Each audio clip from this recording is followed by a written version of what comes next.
14 मे रोजी दुपारच्या दरम्यान मारहाण झाल्याची घटना घडली आहे। या घटनेमुळे पोलीस प्रशासनाची काही काळ चांगलीच धावपळ झाली।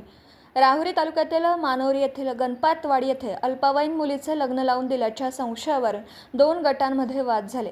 14 मे रोजी दुपारी 2:15 वाजेदरम्यान दोनही गट राहुरी पोलीस ठाण्यात तक्रार दाखल करण्यासाठी आले होते। पोलीस ठाण्याच्या गेट समोर दोनही गटांमध्ये सुरुवातीला शाब्दिक वाद झाला, त्यानंतर धक्काबुक्की झाली। काही वेळा दोनही गटातील महिला पुरुषांनी एकमेकांना लाथाबुक्क्यांनी मारहाण सुरू केली।